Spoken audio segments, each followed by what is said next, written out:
Hello everyone, welcome to the Skyrim Cities Collection, where I bring together all the videos of the Skyrim Cities series. In this video, we will visit the 9 major cities of Skyrim, and take a journey into their history and secrets. If you want to see more videos about Skyrim and support my channel, don't forget to subscribe. Enjoy watching! Riften, sometimes called Riften, is one of the 9 major cities in the province of Skyrim, and is the hold capital of the Rift. Built on the shores of Lake Honrich, nestled within the Fall Forest, Riften lies close to Skyrim's borders with Cyrodiil and Morrowind, and enjoys robust trade with the latter via the nearby pass through the Velothi Mountains. Riften is also the home of the Thieves Guild in Skyrim, and has become infamous as a town where the aspiring rogue or thief can rise among the criminal underworld. Riften lies on the eastern shore of Lake Honrich, in a region of the Rift known as the Smokefrost Peaks, and is surrounded by the expansive Fall Forest. Lake Honrich is one of the largest lakes in northern Tamriel, and is connected to the smaller Lake Gare in the northwest by the winding Treva River. In the center of Lake Honrich lies the Isle of Gold. Riften, as with the rest of the Rift, enjoys a relatively temperate climate, compared to the other old holds thanks to the mountains of Ysgramor's Teeth, which separates the Rift from Eastmarch and the Sea of Ghosts, blocking the cold weather that comes from the north. One of the standing stones, the Shadow Stone, can be found overlooking the city from the southern gate. Much of the land surrounding Riften is farmland, such as the Merryfair Farm, the Snowshod Farm, and the Thornwell Farm, among others. Fort Greenwall serves an important bulwark against incursions from the north. Riften was also neighbored by several settlements, including Greenwall to the west, Vernim Wood to the north, and Morrowind to the east, towards Silgrad Tower. Riften's architecture and layout reflect the local environment and its role as a center of trade. In the 4th era, buildings are made of wood from the forest, and the heart of the city is its market square and dockyards, which together are known as the Plankside district. Plankside is separated from the rest of the city, Dryside, by a large canal with water-level entrances to lower quarters and a complex sewer system. These sewers, affectionately called the Ratway, are used as a refuge for the impoverished and outlaws, and also hold the headquarters of the Thieves Guild in Skyrim, who can trace their origins in Riften back to the 2nd era. There is a Temple of Mara on the city's east side, a chapter of the Benevolence of Mara. Several noble families inhabited Riften, most notoriously the Blackbriar family, canny political manipulators who owned the Blackbriar Meadery. Another clan was the Snowshod family, who were staunch supporters of the Stormcloaks in the Skyrim Civil War. Mistvale Keep is the seat of the Jarl of Riften, and contains the barracks of the city guard. The entire city is bisected by a large canal that used to serve as access for small cargo boats, but lately has fallen into disrepair, decay, and stagnation thanks to the lack of trade during the Civil War. Despite this, Riften remains a bustling center of commerce. The Blackbriar Meadery has a near monopoly on the sale and distribution of a Nord's favorite pastime, drinking. The city is located in the beautiful autumnal forest region of Skyrim, and that beauty has encroached upon the city in the form of wondrous foliage and generally pleasant, if not sometimes overcast weather. But most of Riften's structures are wooden, and the city gives off an old and run-down feeling, which often takes visitors by surprise. Not that this bothers the residents, who see Riften for what it truly is, a bustling, energetic city with a strong economy fueled by hard-working fishermen and mead makers. Despite the fact that the current Jarl in office is Lila Lawgiver, the residents understand that the city is, for all intents and purposes, actually owned and operated by Maven Blackbriar. And in order to survive and thrive, one needs to adhere to her rules. Despite the city's economic strength, it holds a darker side. The home of the notorious Thieves Guild in Skyrim, Riften also sees much corruption in the form of Maven Blackbriar, especially when dealing with rivals. Many poor residents frequent the less desirable areas, and thieves, both guild and freelance, take advantage of the frequent mist, dark alleys, and the canal, preying on travelers and citizens alike. Such conditions reflect on the city. Deaths are common, and people will often fight in the street over dropped items. The northern, eastern, and southern edges of the city, built on the shore of Lake Honrich, are called Dryside. The bulk of the town's residents sits on Dryside and is split from the western edge, known as Plankside, by the Riften Canal. Most of the more affluent homes are located on the eastern edge of Dryside, as well as the Temple of Mara, while the southern portion of the city holds the Honor Hall Orphanage and Mistvale Keep. The western edge of the city is known as Plankside, built on the waters of Lake Honrich, and serves as the city's business district. The market, shops, meadery, fish hatchery, and the bee and barb inn are all located on Plankside. Essentially, Dryside is residence, while Plankside is business. The buildings on Plankside have been built atop of wooden docks, and the district is old and ramshackle. There are 3 main docks projecting from Plankside onto the lake, one owned completely by the Blackbriar Meadery, and the other 2 used for commerce and fishery. The Riften Canal is the lower level of the city. Small residences and an alchemy shop are built into the moisture-ridden stone. Dark and traversed only along rickety catwalks, the canal is avoided by the more affluent citizens of Riften, as it is commonplace for muggings and foul play. It also contains the entrance to the Ratway, the city under the city.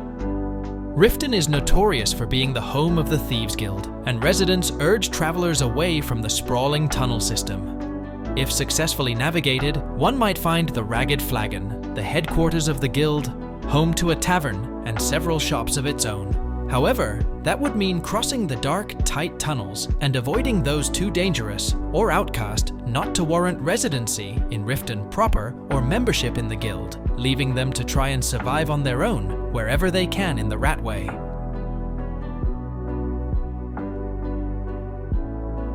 Upon approaching the city gates, the Riften guards attempt to make the Dragonborn pay a visitor's tax, which varies according to level.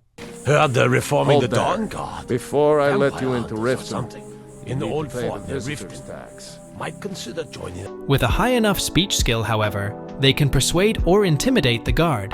If recognized that this is obviously a shakedown, the guard tells the Dragonborn to keep this quiet and go on ahead after unlocking the gate for them. It is, however, possible to get into the city without using the main gate by using the entrance of Blackbriar Meadery on the docks, then going through the Meadery into Riften. At some point in the Second Era, Riften was raided by dark elves of an unknown creed, in which they hit several farms across the area. Not long after, a local Nord, Unvald Ironhand, had gathered warriors from all across Skyrim and began his series of campaigns across Morrowind's coast come springtide. He sailed off with an army of warriors once or twice a year and wreak havoc across the province. One such example was when he sacked the port town of Davon's Watch. His exploits were documented and celebrated for several years. Statues depicting Unvald were erected in Riften and Windhelm. Riften was once known for its famous Riften cavalry that used to patrol roads throughout the Rift, though their fame has faded by the time of the Three Banners War. During the Skyrim Civil War in 4th Era 201, Riften and the Rift were affiliated with the Stormcloaks, the rebel group that sought to split Skyrim from the Third Empire and crown Ulfric Stormcloak as High King of Skyrim. Lila Lawgiver was the Jarl of Riften at the time, and despite aligning with Ulfric, she was not fully convinced by the Stormcloak cause or Ulfric's leadership. The Snowshod clan avidly supported the Stormcloaks, while the Blackbriars were friendly to the Empire. Meanwhile, the Thieves Guild was experiencing a long streak of misfortune that had resulted in the loss of much of its influence in Skyrim. There were many theories about their sudden downfall, but the troubles began after Guildmaster Gallus Desidenius was killed in 4th Era 176 by one of his allies, Mercer Frey.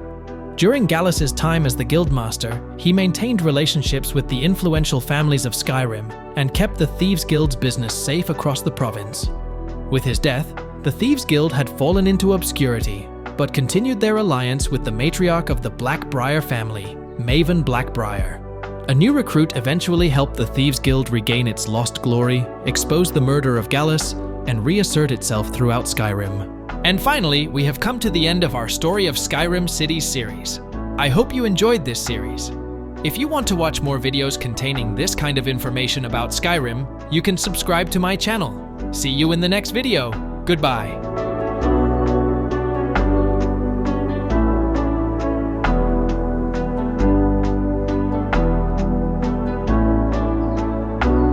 Falkreath, also called Falkranth or Falkreath, is one of the 9 major cities in the province of Skyrim, serving as the capital of Falkreath Hold and the Boreal Forest. Its name derives from Elvish, though its meaning is unknown. The city is known as the Heroes' Graveyard. Many great battles took place here for centuries, and countless warriors were buried here, leaving behind graves and monuments to them. Because of the nature of the city, the merchants of Falkreath are known to reflect the melancholic themes of death in their business. The town lies in the southwest of the province of Skyrim, near the borders of Hammerfell and Cyrodiil. At one period in history, Falkreath was part of Cyrodiil. Later, the town became a settlement in Skyrim. During the 4th era, when the events of the Elder Scrolls, Fadi Skyrim take place, the Jarl of Falkreath is Sidgeir, having succeeded his uncle, Dengeir of Stoon. Falkreath lies in the southern forests of Skyrim, on a strategic crossroad in the middle of its respective hold, and the provincial border towards Hammerfell's wilder country, the Dragon's Teeth Mountains.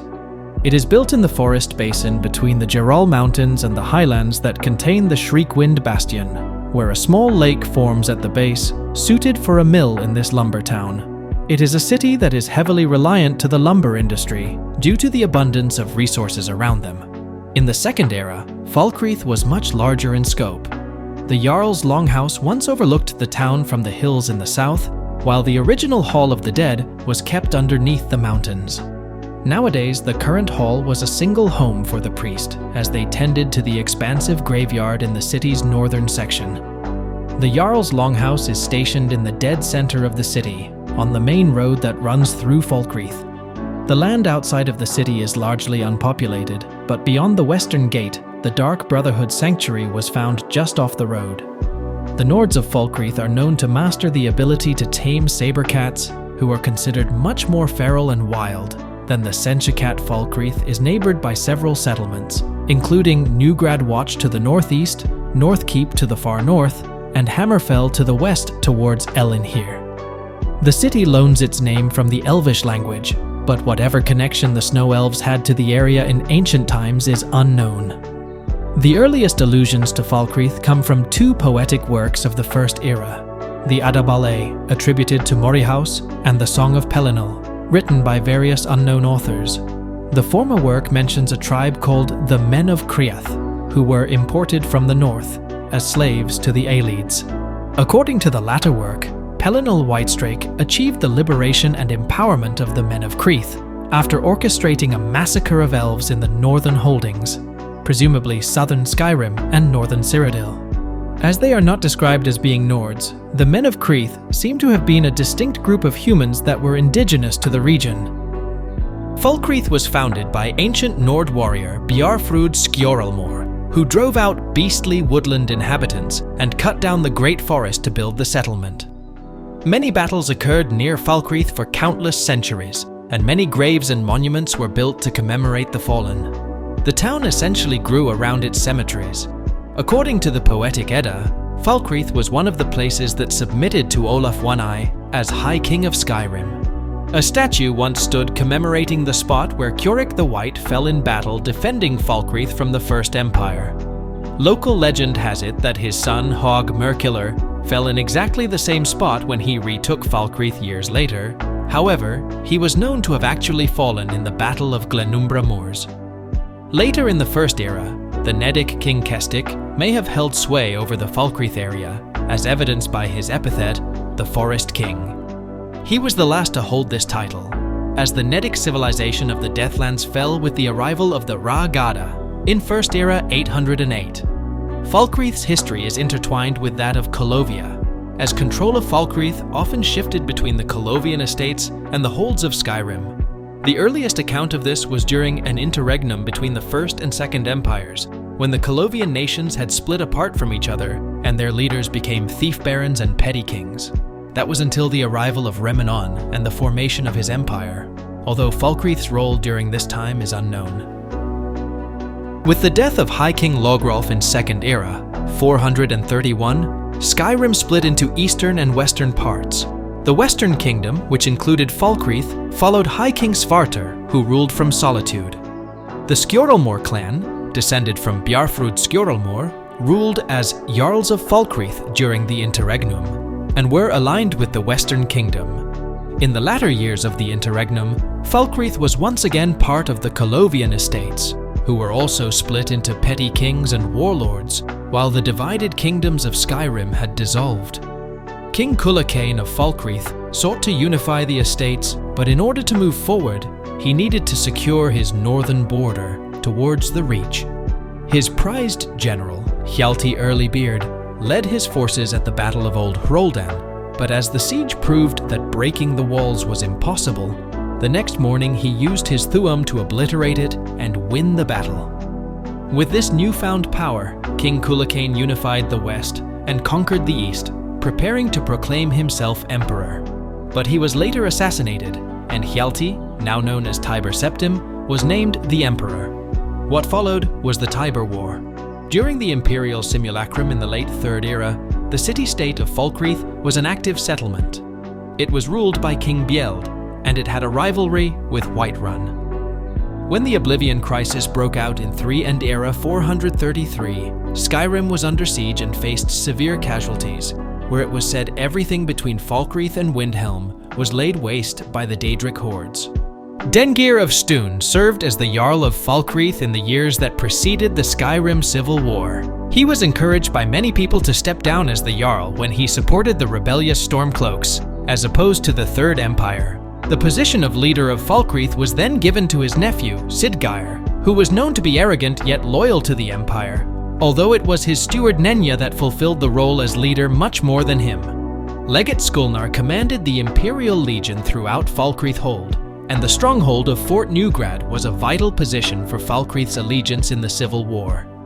The city lies in a valley near the center of Falkreath Hold, in the low-lying forest area some distance west of Helgen. Like many of Skyrim's woodland settlements, Falkreath's economy is heavily reliant on the production of lumber.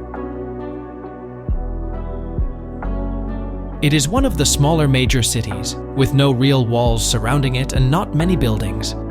The town is far more similar to a small farming village, rather than a major city.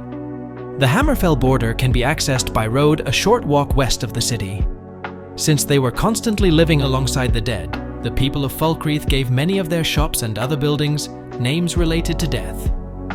As told by the residents, Falkreath was the place of many battles in the past, being the main reason for the large graveyard. We have come to the end of the 7th episode of the Story of Skyrim Cities series. You can subscribe to my channel for more Skyrim videos and to support me. I hope you are following the series with pleasure. See you in the next episode. Dawnstar is one of the major cities in Skyrim. Governed by Jarl Skald the Elder, Dawnstar is the capital of the Pale, and is known for its rich mines and harbor. It also serves as a garrison town along the northern coast of Skyrim.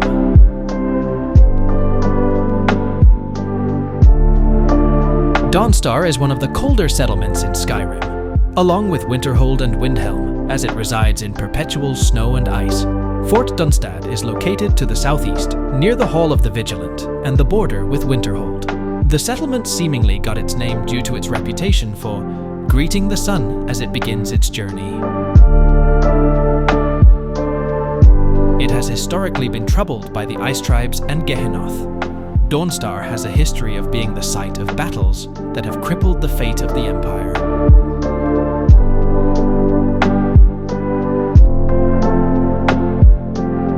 Alongside Winterhold, Dawnstar has very high dragon spawn rates, putting many of the residents at risk of being killed by the dragons, if not killed quickly, by the player and hold guards that patrol the town. The city has 2 mines, Ironbreaker Mine and Quicksilver Mine, which supply iron and quicksilver respectively. It is home to many fishermen and is an important port. The White Hall, a large longhouse located in Dawnstar, is the seat of the Jarl of the Pale.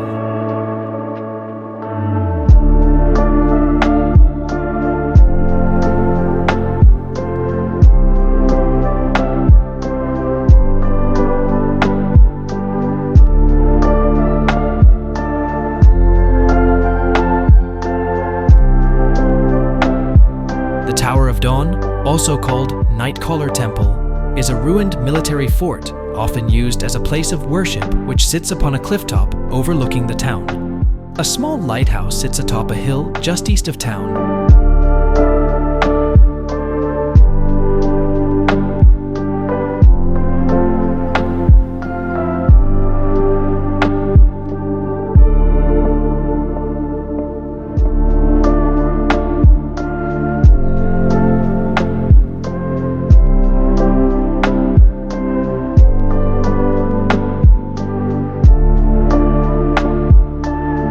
It was after the destruction of a fortress in Dawnstar during Second Age 283 that potentate Versidiu Shei declared martial law, leading to one of the most brutal and bloody periods in the history of Tamriel.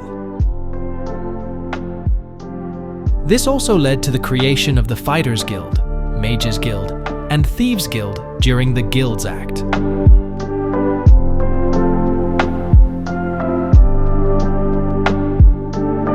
The village was rebuilt at least before the end of the Third Era.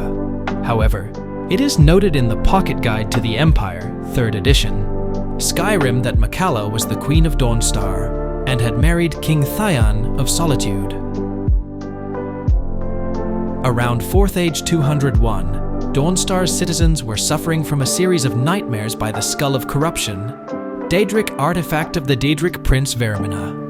The last Dragonborn and a former priest of Vermina, a Dunmer named Erendur, went to Nightcaller Temple and ended the city's suffering.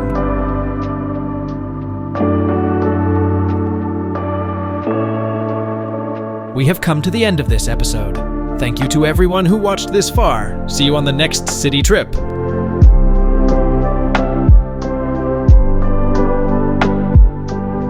Markarth, translated as above the Karth in the Reach language, also known as Mar Karth and also called Markarth Side, is one of the 9 major cities in the province of Skyrim, found in the river valley of the Reach. Known colloquially as the City of Stone, it is a former dwarven city built through a large stone crag, intricately designed around the cliffs and waterfalls from the environment. Since the region is poor farmland, Markarth is mainly a mining town that has a vast influx of silver veins in the mountain. The city is the focal point of power throughout the region. It is often disputed over between the Reachmen and the Nords. Markarth was founded on the abandoned remains of the Radiant City, Nchuanzel. Markarth is known for its rich silver mines that use convict labor, which are mostly owned by the influential Silverbloods family. The cutthroat intrigue surrounding Markarth's silver-producing industry popularized the local saying, "Blood and silver are what flows through Markarth." The city is located in the far west of Skyrim, in the mountains of the Reach, west of the Karth River. As a result, the city has a good natural defense, even from the skies. Being a long distance from any other major city, and with both main roads cutting through mountains, valleys, and rugged terrain, venturing to and from Markarth is one of the most treacherous trips for travelers. It is unique in that the city's layout is intricately built into the mountain of Karthmad, dividing the city into 2 districts. The northern end, Dryside, has streets that ascend above each other with well-refined homes, below the main square and marketplace where the populace tend to congregate. The city's southern end is the riverside, the basin populated by the lower class and the bustling silver mines.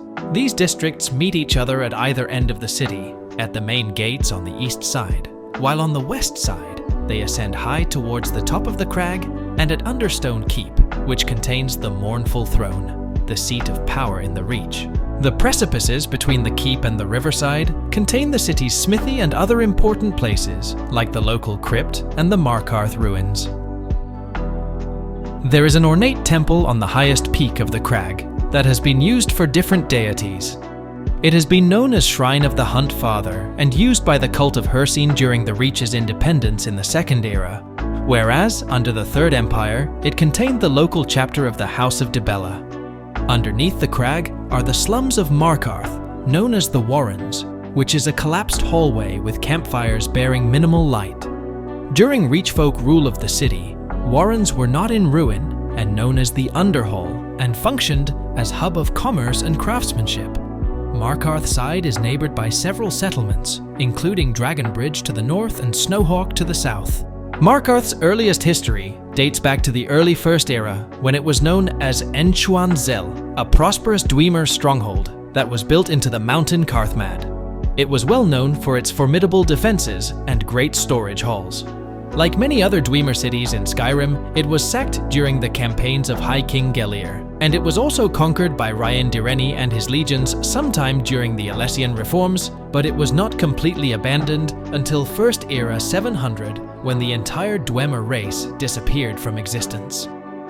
A few years after their disappearance, the local tribes of Reachmen took refuge in the confines of the stronghold during times of seasonal hardship. By First Era 930, the community developed into a fully fledged settlement that was active all year round. They called it Markarth, and the strongest chieftain that lived in the town was known as the Ard, known in the Reach tongue as the King of the Fort. At that point, Markarth was an occupied ruin with huts made out of animal hide and decorated with rough furs. One of the goods exported by Markarth early on was granite mined from its quarries. Evermore Palace in the high rock city of Evermore, which was founded by the River Horse Bretons in First Era 983, was built out of Markarth granite. Markarth had their first encounters with the empires of Cyrodiil when Empress Hestra attempted to conquer the Reach in First Era 1033. Their first target was Markarth, the largest settlement in the region, and so they advanced forward with the iron might of the Alessian Empire. The Ard of Markarth fiercely defended the stronghold, but the Empire's well-trained tacticians proved to overcome the disorderly and unorganized Reach clans. The city had fallen to the Empire, and some of the Ard's greatest warriors chose death than to admit defeat. During the year-long campaign, Imperial Markarth was sacked relentlessly by the rebellious Reach folk of the Red Eagle, Faulan, but his forces were never able to reclaim the city, and it was because of that Markarth was able to flourish as a city for the rest of the Empire's lifespan. The Empire had fallen in First Era 2331 after the War of Righteousness had ended, and by that point, Markarth's storerooms were converted into grand halls, homes, and workshops, and the city has taken on the appearance it is known for today. However, no one was ever able to improve on the ancient Dwemerei architecture. By the time of the Second Empire, Markarth had been under the control of the Nords of Skyrim. They were faced with aggression from Emperor Kastaf in First Era 2801, who ordered the Dragon Guard to seize hostages from Markarth and Hroldan so that their Jarls would meet their conscription quotas. Situations like this had hurt the public perception of the Dragon Guard and the Empire, however. It was mended with Second Raymond's reign. In Fourth Era 174, Markarth and the Reach as a whole were subjected to what is known today as the Forsworn Uprising. While the Empire was beset by the Third Aldmeri Dominion in the Great War, the native people of the Reach, called the Reachmen, took this opportunity to seize control of the city. This was only possible as the Imperial Legionnaires stationed in Markarth were recalled to fight the forces of the Dominion, leaving the city highly vulnerable to conquest. Jarl Igmund's father, Hrolfdir, was Jarl at the time, but could not quell the uprising and was driven out of the city. The rebellion was successful, and the Reachmen ruled over Markarth and the Reach as an independent kingdom from Skyrim, from Fourth Era 174-176. According to one imperial source, the kingdom was relatively peaceful during this time. The Reachmen allegedly ruled their lands fairly, and even made overtures to be recognized by the Empire as a legitimate kingdom. Others claimed that it was a chaotic uprising, and that Markarth's nobles grew desperate when the Reachmen refused their offers of peace. Desperate to reclaim the Reach, Hrolfdir and his family enlisted the aid of Ulfric Stormcloak and his militia, promising them free worship of Talos in exchange for their assistance. Ulfric accepted, and his troops reconquered Markarth from the Reachmen soon after. The returning legion, coming back to restore order in Skyrim after the Great War, was refused entry into Markarth until they granted free Talos worship. The Empire accepted, however. Agents of the Aldmeri Dominion discovered the Empire was violating the terms of the White Gold Concordat and demanded the arrest of Ulfric and his men, or face another great war between the Empire and the Dominion. The disillusionment of Ulfric and his men over what became known as the Markarth Incident would prove to become one of the direct causes of the Skyrim Civil War and be the foundation for the creation of the Stormcloaks. In the aftermath of the Markarth Incident, the Reachmen took on the name of the Forsworn and fled to the Highlands to continue their insurrection against the Nord nobles' control over the Reach and Markarth. We've come to the end of another episode. Today, we took you on a journey through the history of Markarth, Skyrim's 8th city. If you enjoy my videos and want to support me, please don't forget to like this video and subscribe to my channel. See you in the next video.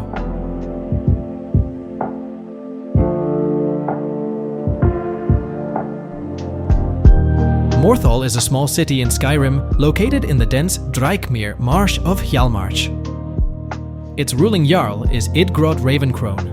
The main stronghold of Fort Snowhawk that defends Morthal and the Hold is located just northwest of Morthal between the swamps that encompass the northwestern part of Hjalmarch.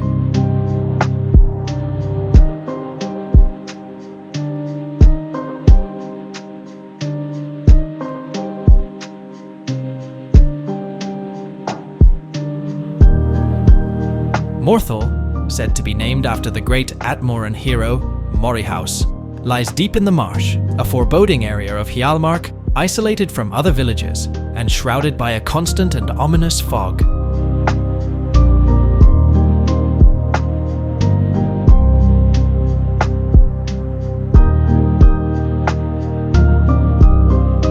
Morthal's small population and relatively remote location have kept it distant from most major conflicts in recent years. The citizens of Morthal appear reclusive and cautious of outsiders. They are quite vocal about removing the town's more recent settler, a wizard by the name of Falion. They fear he might upset the balance of their quiet and peaceful existence due to his magical training. Due to their distrust of magic, the Jarl does not have an acting court wizard like many of the other Hold capitals do. She remains neutral on the presence of a wizard in her town and allows him to practice magic and sell his supplies in the privacy of his own home. Due to its isolation and lagging economy, Morthal remains of little strategic importance in the war. The city's lumber mill appears to be its only source of trade, a point which the citizens show concern for. To the east of Morthal lies Stonehills, which supports Rockwallow Mine, the local iron ore mine, but it is owned by Bryling, one of the Thanes of Solitude, the provincial capital, under the late High King Torrig's wife, Jarl Elisif the Fair, and the ore is used to support the imperial war effort. There are few points of interest, nothing in the way of a market, no general goods stores. Armorers, stables, farms, and shrines are also notably absent from Morthal.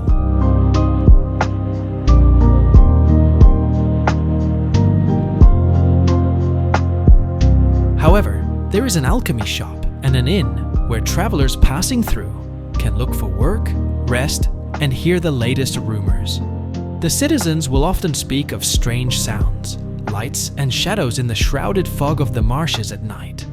The city also contains an alchemy shop, and visitors may purchase spell tomes and enchanting supplies out of the home of a wizard recently making his home in Morthal.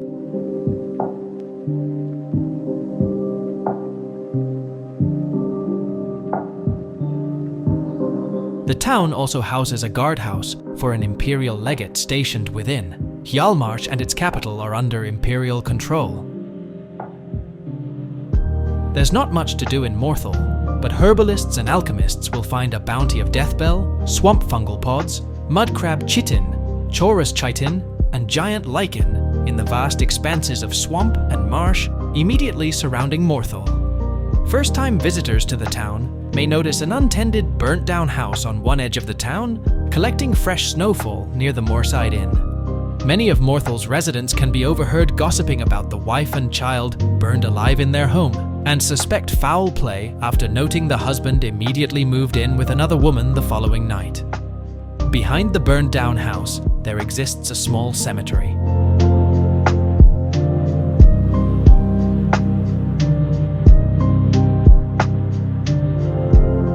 Whiterun is one of the 9 major cities in the province of Skyrim, serving as the capital of Whiterun Hold and its vast open tundra. It is found in the heart of Skyrim, and because of this, it is the center of trade across the province. It has been described as the Imperial City of Skyrim, and its large palace has been compared to Cyrodiilic castles.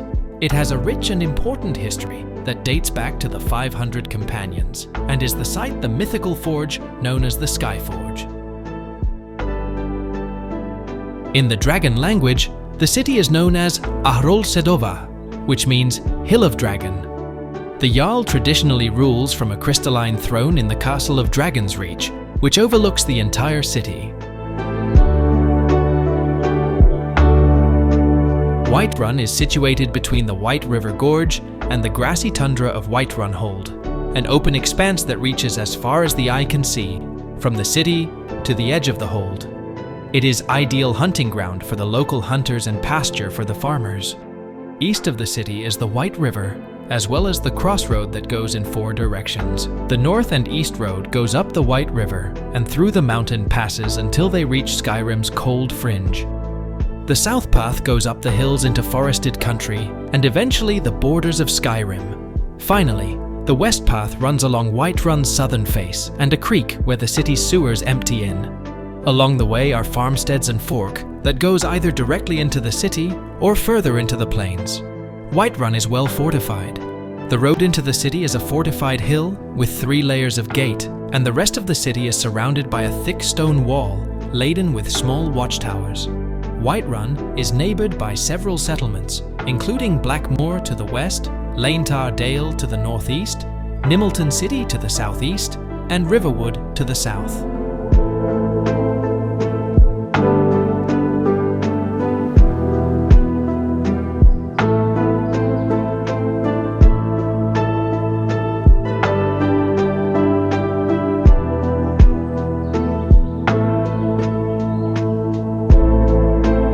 The city is separated into 3 districts, based on their elevation. The Plains District is Whiterun's center of commerce, riddled with open-aired marketplaces and firmly built cottages that also work as shops for business. At the center of Town Square are merchant stalls, which all surround the well. The back street behind the homes and toward the wall has small homes and even an entrance to the city barracks. The Winds District is the city's residential area, which divides itself from the lower plains with another stone wall, at the top of a stone stairway. It is the home of the clan halls of both the Battleborn and the Greymane families, who have lived in Whiterun for many years. At the center of the district is the sacred tree of Kinnereth, the Gildegreen, and a small park that circle around it. The historical mead hall, Jorvaskr, is on the east side of the park, where it stands over the plaza proudly.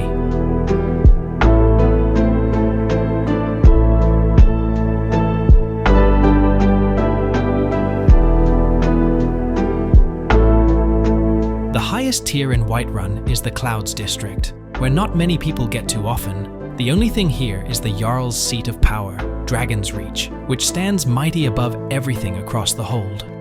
It looms over the city from atop a long stairway.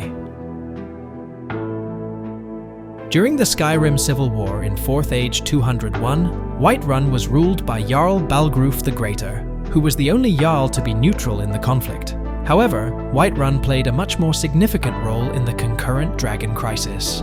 After escaping the destruction of Helgen, the last Dragonborn arrived in Whiterun and appeared before the Jarl and his court to inform them of these events and that Riverwood was in need of protection.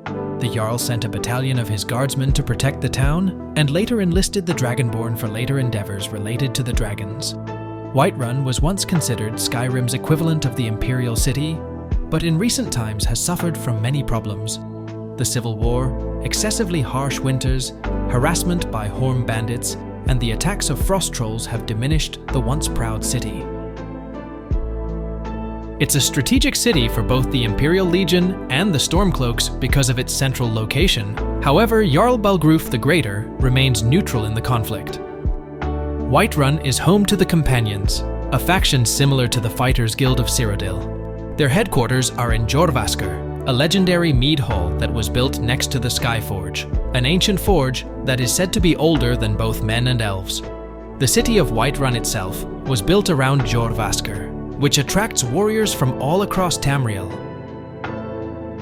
The settlement of Whiterun may be partially inspired by the settlement of Edoras, the capital of Rohan, in J.R.R. Tolkien's work, The Lord of the Rings. Both of the settlements have a similar layout and appearance. For example, Dragon's Reach and Meduseld are rather similar. They also have similar banners with emblems of horses on them, and are both situated on the plains. Tactical maps found throughout Skyrim list Whiterun, as well as all towns and forts in the hold, as being under Imperial control, marked by red flags.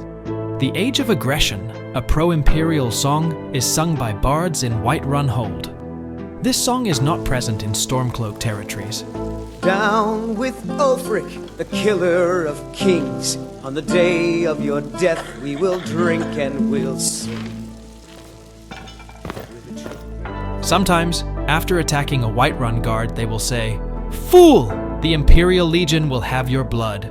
Stormcloak couriers are killed by the guards. The guards offer Empire-friendly dialogue to a Dragonborn wearing Imperial Stormcloak armor and use Imperial swords and bows in combat. We have come to the end of the 5th episode of the Story of Skyrim Cities series. I hope you are following the series with pleasure. See you in the next episode. Winterhold is a city located on the northeasternmost tip of Skyrim and is home to the prominent College of Winterhold. It was once a large, bustling and prosperous city. In 4th Age 122, a cataclysmic event known as the Great Collapse occurred, in which most of the city fell into the Sea of Ghosts. Winterhold now only consists of a few rudimentary buildings and the College of Winterhold, one of the only original structures still standing. Many of the remaining inhabitants of Winterhold suspect that the college caused the city's destruction. The college stands by the belief that it was caused as a result of the earthquake in Vivec and subsequent eruption of Red Mountain in Morrowind.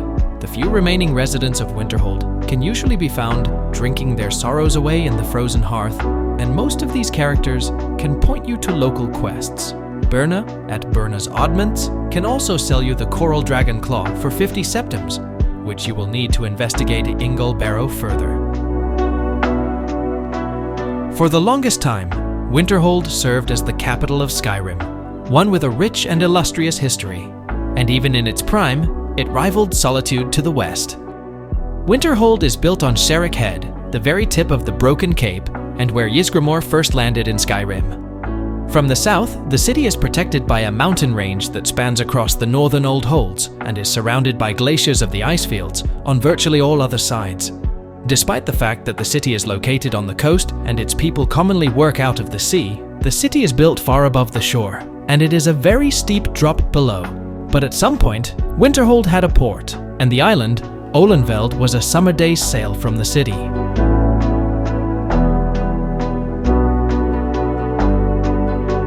Winterhold is located at the end of the one road that runs through the region, which wraps around the mountains and runs along the northeast coast.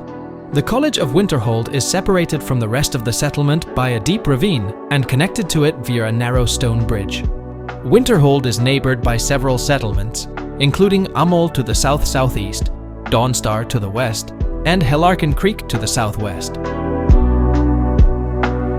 The scope of Winterhold before it was destroyed has never been detailed, but after the Great Collapse, the former capital city was a set of homes on the main thoroughfare. The only intact buildings in the town were the Jarl's Longhouse, the local inn across the road, a couple of homes along the mountain, and the College of Winterhold, which remained intact despite the destruction. Homes that are behind the street and closer to the edge of the cape are completely destroyed and encased in snow. A path between the Jarl's Longhouse and the general goods store leads into the greater Winterhold wilderness, while another path that goes under the bridge to the college wraps around the mountain. The city's prison is called the Chill, an ice cave on a glacial island far north of Winterhold. The common folk of the Winterhold region are seasoned fishermen that have grown accustomed to the harsh winters, and even though the land offers little for grazing, they have managed to make do successfully with food. A staple dish in Winterhold and other Nordic coastal cities is coastal clam chowder, which is made from a combination of Nordic barnacle, clams, oysters, and a variety of fish, typically the catch of the day. One of the most lauded pieces of food to come out of the hold is ghost flesh, their regional cheese dish. The cheese is made from the little supply of dairy they have. It is then smoked over a pile of dried seaweed and then wrapped into a pastry made from flour and Horker's sweet. It is then baked to the point that the cheese is molten and steamy, and that the crust is light and flaky. Ghost flesh is an ideal snack for Winterhold's fisherfolk while they are out at sea. The Nords of Winterhold favor 6-foot-long axes. Winterhold's symbol, a 3-pointed crown, was recreated as a small bronze adornment called Anthor's Shadow Crown.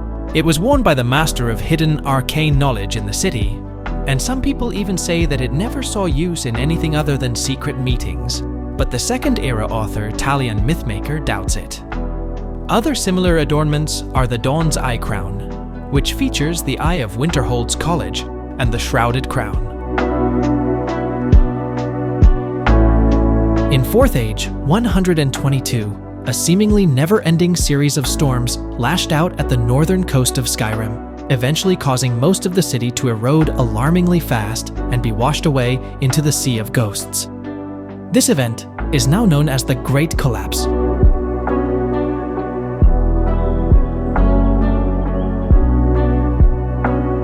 Regardless of the genesis of the Great Collapse, it is certain that since that time, the population of Winterhold has continued to dwindle.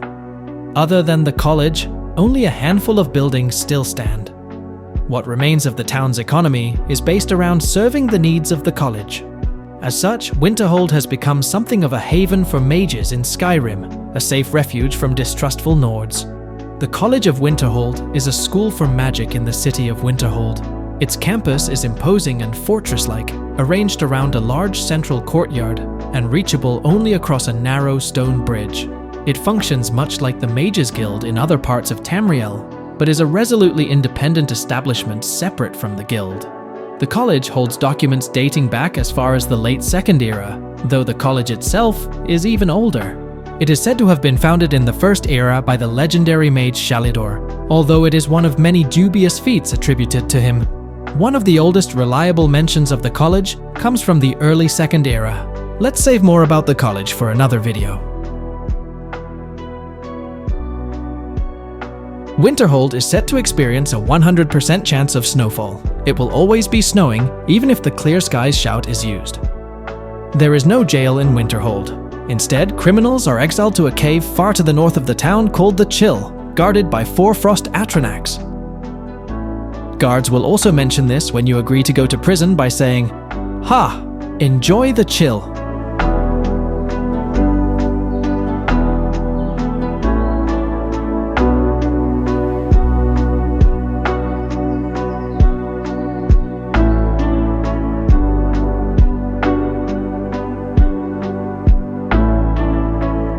Well, that concludes our city tour for today.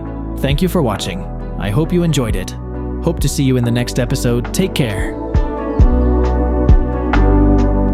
Solitude is the capital city of both Hafingurhold and the province of Skyrim.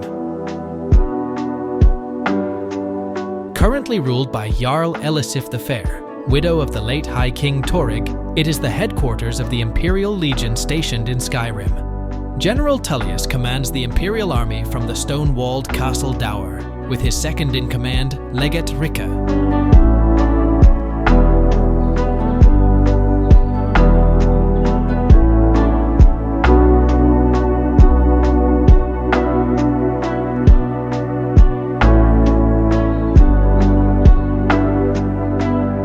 While Solitude's Jarl, Elisif, resides in the Blue Palace.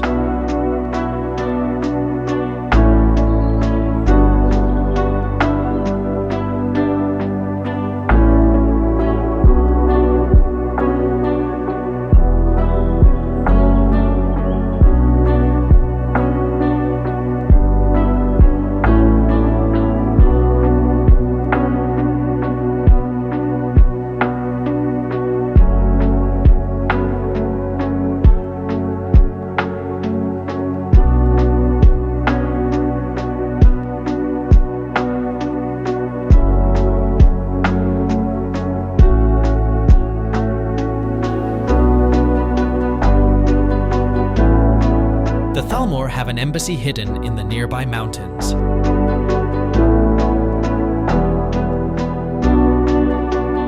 Part of the reason for this is the eminently defensible nature of Solitude itself. Set upon a great stone arch that towers above the mouth of the Carth River, the city is surrounded by the soaring peaks of the nearby mountains. Solitude is both a reinforced and breathtaking stronghold. It is also protected from attack from the west by the still largely intact Fort Ragstad overlooking the Sea of Ghosts.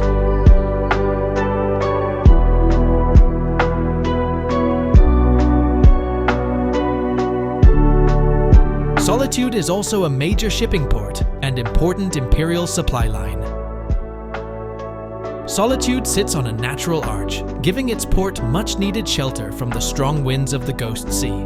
Most of the shipping in Solitude is run by the imperial-financed East Empire Company, who have a large storage warehouse built into the rock beneath Solitude. Solitude is located on the eastern coast of a peninsula in Hafingar, in the far northwest of Skyrim. The city is built on a cape on the mouth of the Carth River and has a port on the river itself. A large percent of Hafingar's population lives within Solitude's walls. It is also one of the northernmost cities on the mainland of Tamriel, second only to Dawnstar. Founded during Skyrim's long Alessian flirtation, the Bard's College continues to flaunt a heretical streak, and its students are famous carousers, fittingly enough given their chosen trade.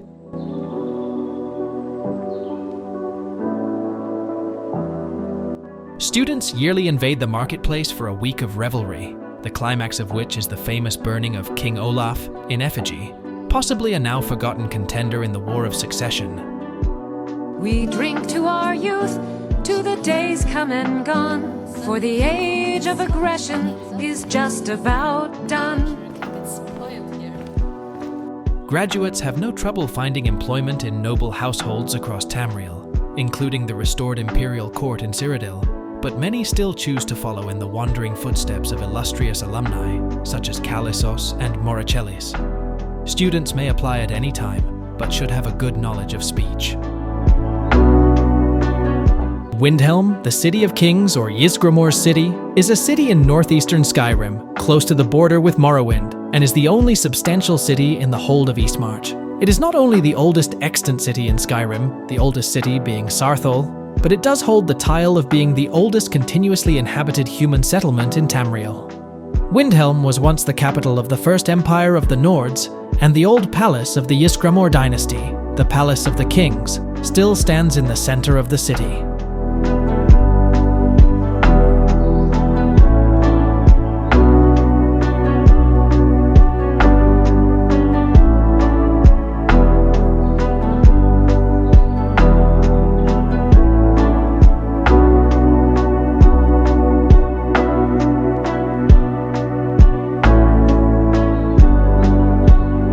Morvunskar is located on the strategic high ground southwest of Windhelm, overlooking the main roads leading to the city. Like most Nord cities, Windhelm has a Hall of the Dead, where bodies are interred, overseen by a priest of Arkay who ensures that corpses are properly consecrated and cared for.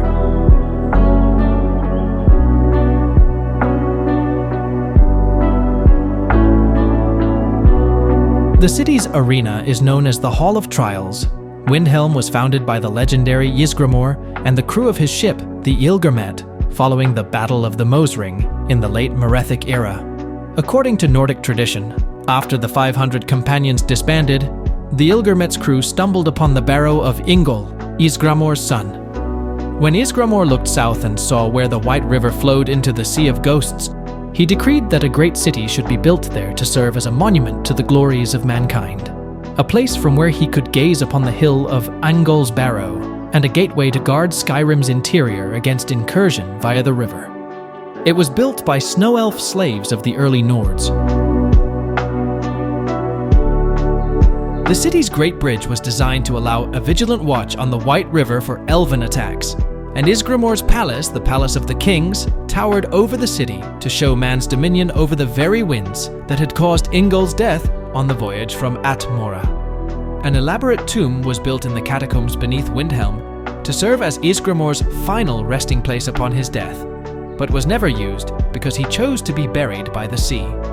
Ysgramor's descendants would rule the burgeoning territory of the Nords from Windhelm. When Harold assumed the mantle of High King in 1E143, he relinquished his holdings in Atmora and established Skyrim as an independent kingdom with Windhelm as its capital. During the time of Freyj the Gifted, the city became the capital of not just Skyrim, but the first empire of the Nords that also encompassed High Rock, Morrowind, and parts of Cyrodiil. When the First Empire of the Nords later collapsed amidst the War of Succession that raged from First Age 369 to First Age 420, the city was sacked. In Second Age 431, after the onset of the Interregnum, High King Logrolf was assassinated, precipitating a succession dispute between his daughter, Freydis, and Jarl Svarter of Solitude. While Freydis was accepted as High Queen by the Crown of Verity in Windhelm, a partial moot convened in Solitude and declared Svarter to be High King. From then on, Skyrim was divided into two kingdoms, with Windhelm serving as the capital of Eastern Skyrim and the seat of Freydis and her line. During the Imperial Simulacrum in the late Third Era, the city-state of Windhelm was an active settlement, being ruled by King Asgan. It had a rivalry with Riften and Winterhold.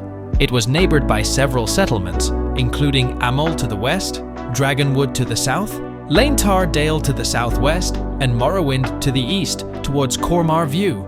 When the Oblivion Crisis broke out in Third Age 433, Skyrim was under siege and faced severe casualties. It was said that everything between Falkreath and Windhelm was laid to waste by the Daedric hordes. By 4th Age 201, Windhelm was the center of the Stormcloak rebellion against the Third Empire.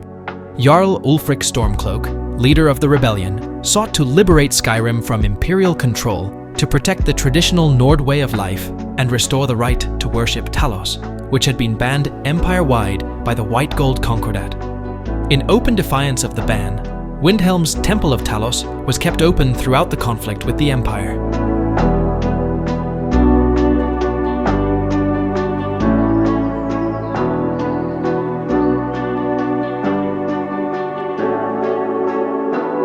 The city had also come to house a substantial population of Dunmer refugees who had fled Morrowind in the aftermath of the Red Year.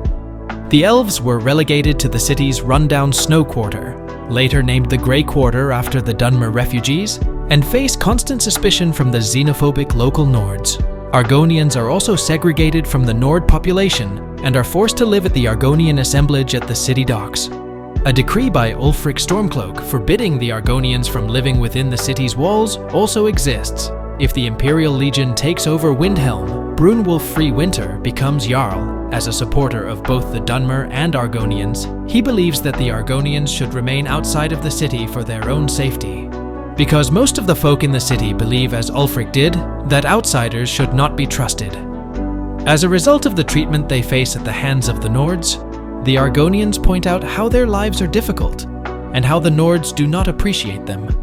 Other Argonians are also warned about the living conditions in the city for Argonians, being warned that they should not want to live in Windhelm. Dialogue with Ulfric Stormcloak, Windhelm's current Jarl, reveals that he does not attend to the issues occurring in the Grey Quarter due to being too busy with the rebellion. Despite the claims of Ulfric's racism towards anyone who is not Nord, High Elves seem to manage living in the city much better than the Dark Elves, despite the fact that the High Elves are the head of the Aldmeri Dominion. Niranye, an Altmer citizen of Windhelm, implies that it is because the Dark Elves refuse to conform, rather than because of Nordic racism. She manages to attain a moderate amount of wealth and owns a stall in the market. During 4E201, as the Skyrim Civil War rages on, Skyrim becomes a nation divided, and Windhelm becomes the new capital of the Stormcloak Rebellion, the main center of the entire Nord Revolution against the Empire. Windhelm is governed by Jarl Ulfric Stormcloak, the leader of the Stormcloaks. Ulfric was chosen by the public as the new Jarl of Windhelm after his father, the previous Jarl, died. At least 3 of Skyrim's other 8 holds pledged loyalty to Ulfric and his Stormcloak rebellion during this time: the Pale, the Rift and Winterhold, along with their Jarls Skald the Elder, Corir, and Layla Lawgiver. We have come to the end of the 6th episode of the Story of Skyrim Cities series. You can subscribe to my channel for more Skyrim videos and to support me. I hope you are following the series with pleasure. See you in the next episode.